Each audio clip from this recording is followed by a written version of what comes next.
Assalamualaikum warahmatullahi ta'ala wabarakatuh.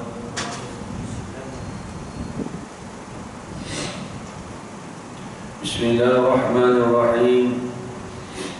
Alhamdulillahi rabbil alamin. Wal 'aqibatu lil muttaqin. Wassalatu wassalamu ala asyrafil anbiya'i wal mursalin wa ala alihi wa sahbihi ajma'in. Asyhadu an la ilaha illallah wa asyhadu anna Muhammadar Rasulullah. Allahumma salli ala sayyidina Muhammad wa ala ali sayyidina Muhammad. Subhanaka la ilma lana illa ma 'allamtana innaka antal alimul hakim. Qala rabbi shrah li sadri wa yassir li amri wahlul 'uqdatam min lisani yafqahu qawli. Wala hawla wala quwwata illa billahil 'aliyyil 'azim. Wala hawla wala quwwata illa billahil 'aliyyil 'azim. Wala hawla wala quwwata illa billahil 'aliyyil 'azim. Bismillahirrahmanirrahim. Allahumma ya man biyadihi maqalidul khairi kulluh wa ilayhi turja'ul amru kulluh. Iftah 'alaina fadhan qariba ya Fattah ya 'alim ya Fattah ya 'alim ya Fattah ya 'alim. Iftah 'alaina fadhan qariba. Sallallahu ala sayyidina Muhammad walhamdulillahi rabbil alamin. Alhamdulillah, alhamdulillah, segala puji bagi Allah, Tuhan yang memeliharakan segala alam dengan izin dan ni'mat daripada Allah Subhanahu wa ta'ala. Dapat kita bersama-sama pada pagi ini di dalam darah puasa. Kepada seperti biasa, insyaAllah kita akan teruskan lagi dengan sambungan kitab Hidayatul Subyan fi Ma'rifatil Islam wal Iman, karangan Tuan Husain Kedah rahimahullah ta'ala.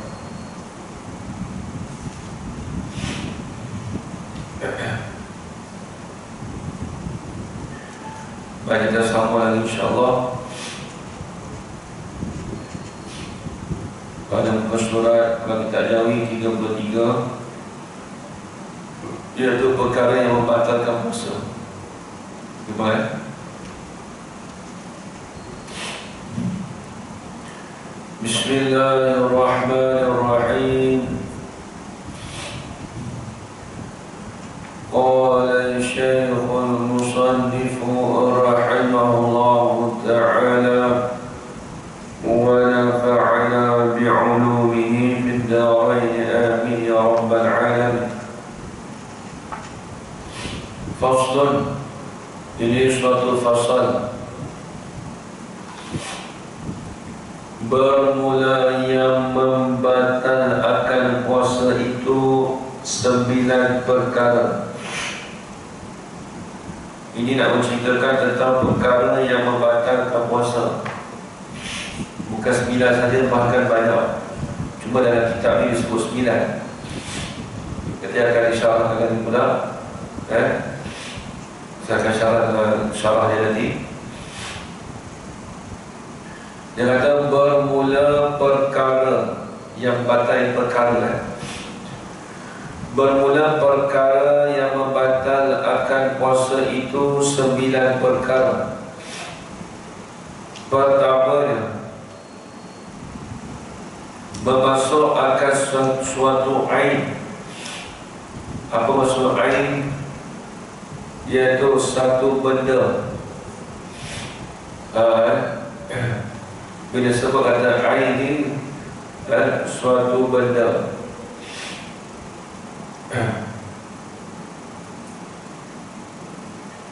satu perkara air itu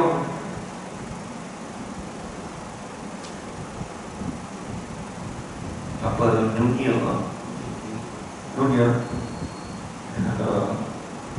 ke air dunia tu ya, insyaAllah dia sebutnya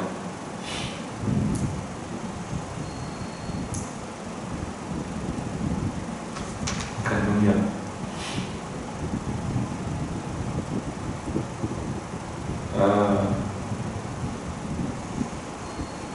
Kita rugi pun dengan dunia, bukan dunia. Dia mafhumnya masukkan satu alat ke dalam rongga,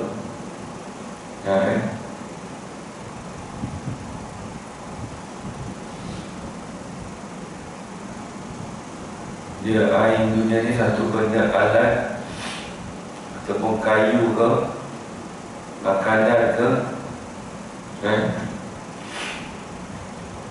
itu dipanggil air dunia. Jadi dunia itu betul juga, tapi perkara yang disebabkan pada dunia, alat, makanan, kayu, sesuatu makanan ke, itu dipanggil air dunia. Masuk tadi itu ke dalam rongga badan. Disebut rongga ni satu lubang yang terbuka. Jadi rongga badan ni lubang yang terbuka.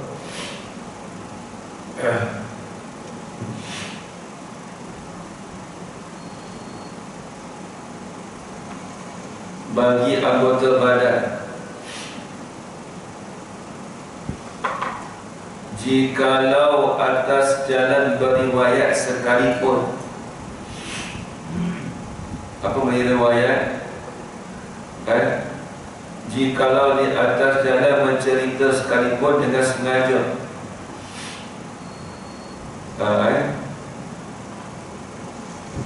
asal beriwayat ni asal orang kata goyak.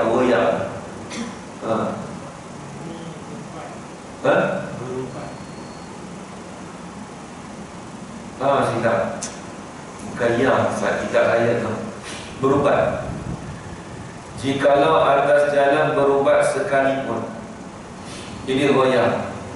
Walaupun kita nak pergi berubat, nak pergi dialisis, contoh, walaupun kita nak pergi kita kata ni sebagai untuk ubat kita, sekalipun batal. Contoh, kita kata dialisis ke, tumbuk lubang apa semua sebagainya, ini training ni Ustaz, dia terpaksa pergi. Bekam tak batal? Bekam makruh. Bekam makruh tu. Nanti kata sebut juga asalnya kita ni bekam tak ada makruh sahaja. Ada makruh. Kalau bekam malam hari tak apa, malam kan waktu malam, apa masih hari ni makruh kalau kadang macam cabut gigi ke, ada tak apa, dia makruh saja. Jikalau atas jalan berubat sekalipun tapi dengan sengaja, lagi dengan ikhtiarnya, dengan pilihannya, lagi pun dengan sengaja, dengan pilihannya, serta diketahui akan haramnya. Kata perkara haram, kita masukkan perkara tu, contoh dalam telinga ke, masukkan dalam rongga, tekak kita ke,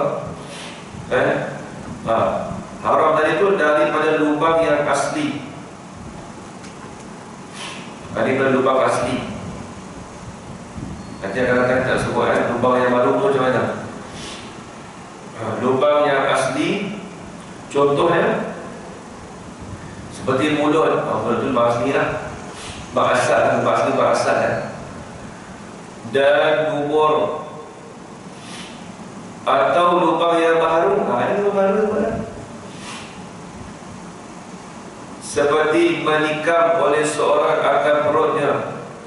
Menikam ni maksudnya injek injek. Tak mau nak kata nak tikam pun dia tak. Bukan tikam tu maksudnya hayat dia maksudnya menikam dia seperti mencucuk dengan jarum di situ. Di sini dia ada. Dia mana tu? Dia ambil mana? Tak boleh. Kalau dia tikam tu lubang tu salur tak boleh tu, batal. Insulin, apa lagi apa? Dialisis. Sebab dia lubang tu dia selalu ada rongga, perut ada rongga. Insulin tu dia tak ada lubang yang keras, dia cucuk mana-mana.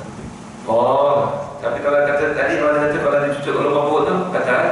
Kalau lubang lain tak apa, kalau cucuk kat sini ke, kat tangan ke, kat paha tak apa. Dia lubang yang boleh berhubung sampai kepada rongga. Faham dia kalau kita cucuk kat perut tu, kat tepi kanan ke kiri macam dialisis, confirm. Insulin ni kita tengok dia cucuk kat mana. Biasa orang cucuk kat mana insulin? Perut. Ambil. Kalau dia perut tu dia sampai lubang. Dia lubang baru tapi dia menikam pada perut apa yang macam contoh saya ada tadi. Seperti menikam. Saya tengok Syekh saya tu macam ni. Tapi tak rasa perut dia tak ada perut. Nampak apa ke nampak. Syekh saya dulu Syekh Quran tak bersih. Dia macam ni. Tapi dia buat dia ejek sendiri je. Harap dia ambil dia cucuk. Tapi tak cucuk kat perut. Wah dia cucuk perut kan. Tak cucuk senang. Senang. Dia bertebas dia jadi tak atas saja. Pada macam tu. Tapi saya tak cucuk kat perut. Apa dia cucuk kat perut mana? Saya ni memang taklah sebab saya tak pernah cucuk ni kan. Tapi yang Syekh saya tu ada cucuk kat perut, ada cucuk kat tangan. Dia tak apa. Dia bukan saluran lubang terbuka tu. Pada perut dia kata.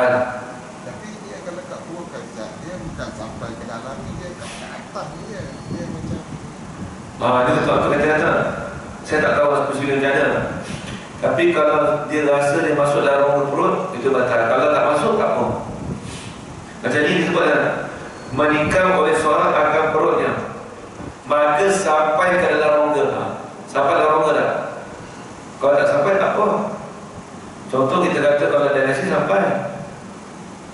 Cuma tidak tanya insulin itu sampai tak dalam rongga. Kalau perbuatan doktor. Kalau doktor kalau dia cucuk dia tak sampai, tak apa. Dia tanya dulu. Lepas tu dia kait.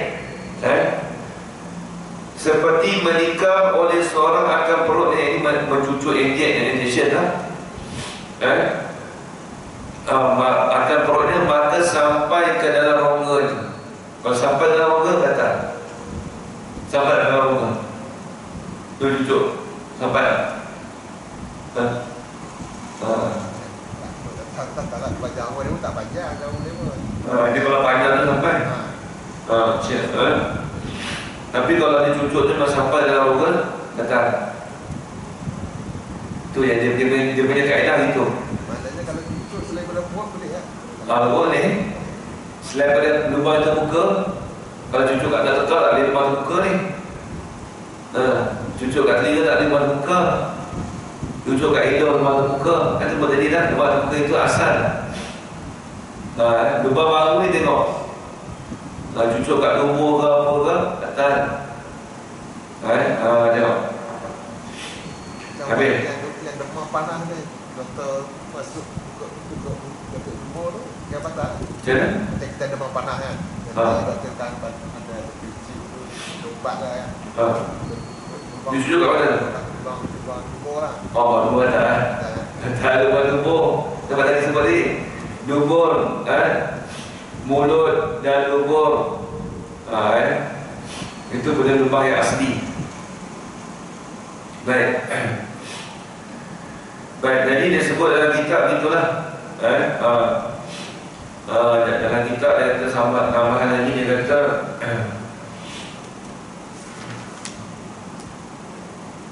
kejap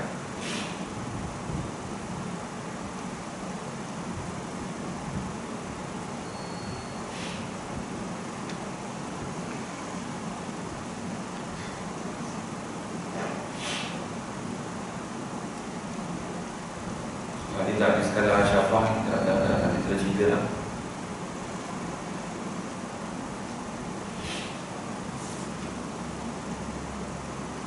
Mudah belum ni. Ni. Antara dia sebut, maka lubang yang terbuka dalam kitab lain, lubang yang terbuka pada mulut itu masuk suatu sampai kepada makhraj ha. Makhraj ha kat mana? Ha kat sini. Ha, ha, ha tengah, kha, kha di sini. Kalau makhraj ha ni, lubang yang terbuka pada mulut itu masuk suatu sampai kepada makhraj. Kalau masuk satu benda, masuk dalam ni, kata kalau masuk sini, tak ada ni, masuk kat sini. Allah, keluar balik, tak ada. Itu kalau masuk sampai makhraj ha. Dan pada hidung itu sampai pada khasyum, iaitu kesudahan lubang hidung.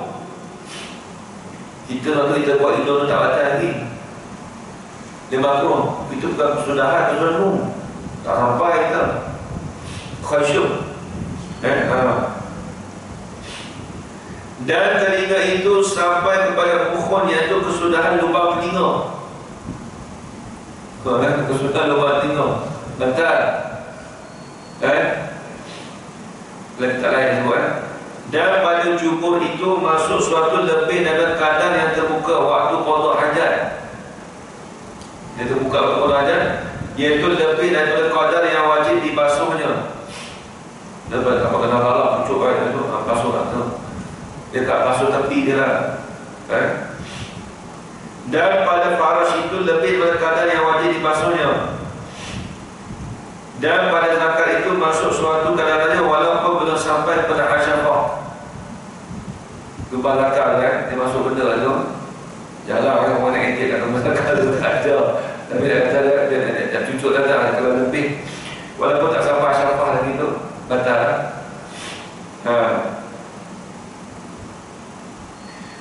Dan masuk dalam kata sengaja itu, apa maksud sengaja? Iaitu membiarkan beri orang buat perkara yang membatalkan puasanya. Ia jadi tegas sahabat habis puasa dia tak tegas pun. Dia suruh tu buat dia. Itu ikhtiar juga. Itu pun batal puasa. Baik kau itu dengar aku kau itu dengar aku kan? Ya. Tak apa. Tak apa batal. Walaupun kata bukan dengan usaha dia dengar dia, tapi dengan dia biar orang buat dia. Alright. Tersebut dalam kitab lain. Nak cerita sikit masalah yang nombor satu ni. Masalah tersebut dalam kitab Mahadi Syarah bagi Minhajul Talibi di tepi Hasyah Qalyubi juzuk yang kedua. Dimasukkan minyak atau ubat ke dalam lubang telinga atau lubang zakat, maka batal puasanya pada kaul yang asah. Dimasukkan ubat ke dalam lubang telinga ataupun lubang zakat. Jangan orang masuk ubat lubang zakat, kalau sakit aku tak tahu lah. Tetapi dia cerita hukum. Maka muqabil asal tiada batal. Tapi yang asal dia, kalau asal tu batal lah. Tersebut adalah kitab Buyatul Mustarsyidin pada muka surat 111.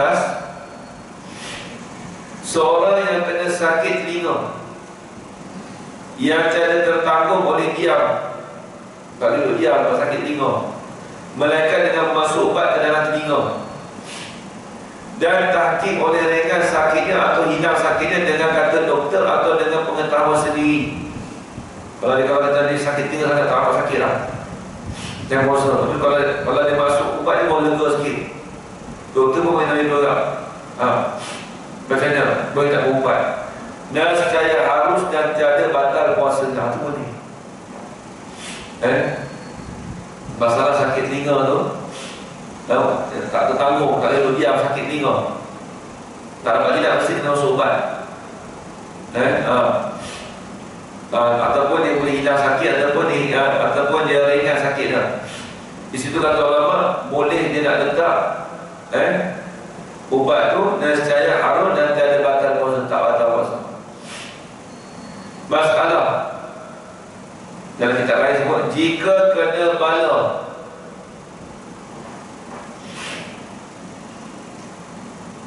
Jika kena bala seorang dengan cacing di juburnya, maka dikorek buangnya dengan jarinya.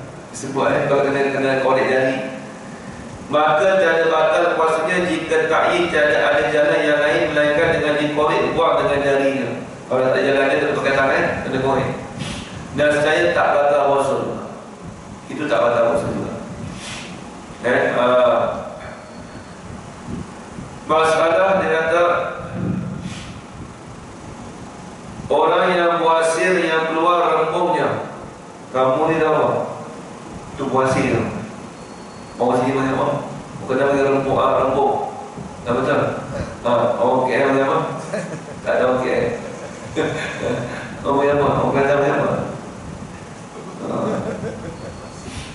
Buasir tu nama penyakit, dia keluar macam tu. Itu dengan rembung. Orang kena dengan rembung. Orang lain mungkin dia tak tahu lah.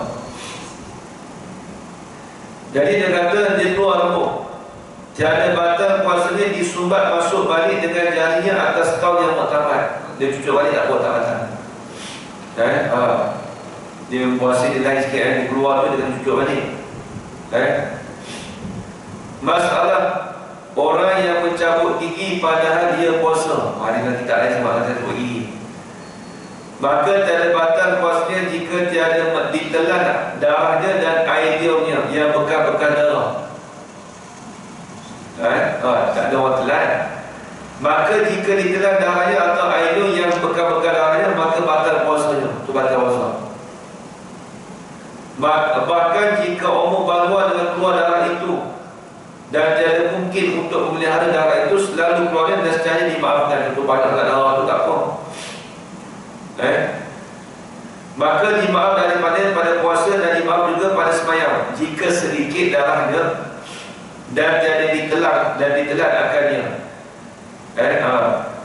Itu yang disebut oleh Syekh Ibn Hajar. Adapun pendapat yang diiktimad oleh Syekh Ramli, tiada dimaafkan pada sembahyang walaupun sedikit darahnya. Oleh Ramli tak maaf, sedikit pun tak boleh. Tapi kita ikut pendapat Imam Ibn Hajar lah. Adapun pada puasa, maka tiada mudarat kekal darah itu dalam mulut sama ada banyak darah itu atau sedikit dengan ittifaq Ibn Hajar. Itu tak apa.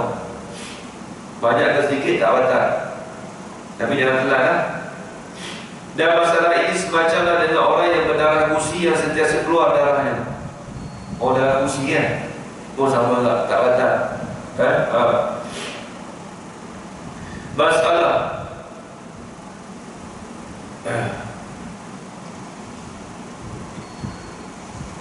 orang yang mandi wajib atau yang sunat. Ini masalah ni kita tahu. Orang yang mandi wajib atau yang mandi sunat dengan menyelam dalam air ataupun dan masuk air ke dalam lubang telinganya, maka jika berlaku adat biasa berulang-ulang kali masuk air ke dalam lubang telinganya dengan mandi menyelam, nescaya batal puasanya. Jarang orang nak. Kita kata orang mandi wajib ni dia pergi menyelam. Jarang. Walaupun wajib mandi, tapi dia tak ada menyelam. Tapi kalau pada adat kata kalau dia menyelam ni memang masuk telinga. Ada setengah orang tu dia menyelam tak masuk telinga dan air. Ada setengah orang itu. Kalau pada adat dia memang kalau dia menyelam masuk air telinga, itu batal. Tapi kalau pada adat dia tak pernah masuk air, tiba-tiba masuk ke Ramadan tu masuk air dia, itu tak batal. Sebab bukan pada adat dia. Yang batal tu pada adat dan kebiasaan. Ini masalah orang mandi sunat ataupun mandi wajib. Dan jika tiada berlaku adat masuk air ke dalam lubang telinganya dengan mandi menyelam, tiba-tiba termasuk air ke dalam lubang telinganya dengan tiada sengaja, maka tiada batal puasa. Itu tak batal. Itu sebab tadi Tapi tengok ni masalah. Bersalahan bukan yang mandi wajib dan bukan mandi yang sunat. Tengok mana? Seperti mandi kerana nak bersejuk-sejuk. Ni duduk panas ni. Mandi sejuk ni. Atau kerana membersih badan dan masuk air ke dalam lubang telinga, sama ada mani menyelam ke tak menyelam ke, walaupun tiada beri sengaja masuk air ke dalam lubang telinga, dah saya batal puasa. Sebab tu kita kena mandi kan. Kita ni bukan mandi wajib, bukan mandi sunat. Ustaz, saya bukan sengaja tu, sengaja tak? Kan dia kata sengaja tak sengaja batal sama. Ada ke kita tanya ahli kan? Kalau tak puasa, ada ke orang sengaja, orang mandi sengaja masuk air tu? Ada. Semua tak ada. Mana nak mandi orang masuk air telinga, tak ada. Orang tak betul kan dia masuk air telinga. Sebab tu dia kata menyelam ke tak menyelam tu, tak menyelam tu nanti biasa. Kerana mandi bersejuk-sejuk. Sebab tu orang dulu kalau orang tua dulu dia mandi kadar tu dah. Dia ambil mandi basuh badan. Lepas tu kalau mandi telinga ni, kalau mandi kepala ni dia basuh sikit dah. Dia takut kena masuk dalam telinga. Kita tak apa masuk air telinga, bukan sengaja. Baik kita tanya, ada ke orang sengaja masuk air dalam telinga? Ada ke? Tak ada berlaku. Betul alasan pada sengaja kan? Dia tak ada kes sengaja tak sengaja. Ada, kita tanya balik. Orang mandi biasanya ada ke orang sengaja pergi mandi? Saya sengaja masuk air dalam telinga. Ada? Tak ada. Orang tak betul tu. Sebab tu kita kata dia tetap batal juga puasa dia. Dia kena ingat dia kalau mandi. Tambah-tambah lagi orang yang beradab bila mandi masuk air dalam telinga. Ada? Kalau mandi biasa tak ni kalau mandi bukan shower. Tengok mandi biasa bukan mandi sunat, bukan mandi wajib lah ya. Mandi biasa tu kita bersujudkan dia biasa tu masuk air dalam telinga. Batal. Mandi shower tak kira mandi shower dengan apa. Dan jadi asalkan mandi tu jangan masuk air dalam rongga. Sebab kita mandi bukan kerana sunat. Kalau mandi Jumat tak apa. Bukan mandi kerana mandi wajib. Ini mandi kerana nak bersejuk ataupun nak membersihkan badan. Ni panas tadi. Lalu ni matahari duduk kat 88 darjah dekat atas kepala. Hari Khamis baru ni 90 darjah. Panas betul hari Khamis baru ni. Hari saya ni saya tinggal rumah. Tak apa. Jadi tak lupa. Saya tengok tu hari Khamis 50. Memang panas betul. Ni 4-5 hari ni memang panas. Hari Jumaat itu 89. 89.6. Hari Jumaat. Hari ni pun 1. Hari 88. Apa-apa panas ni bukan. Betul. Dia bagi bulan ni bulan amal. Bulan amal memang tadi dengan panas. Dia sampai kira sampai 80.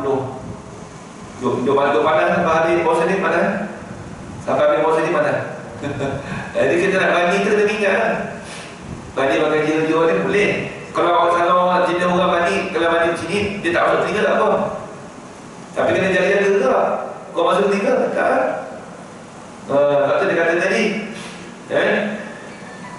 Dan bukan mandi yang sunnah seperti mandi kerana bersejuk-sejuk atau kerana membersihkan badan. Dan masuk air ke dalam lubang telinga sama ada menyelam ataupun tiada menyelam.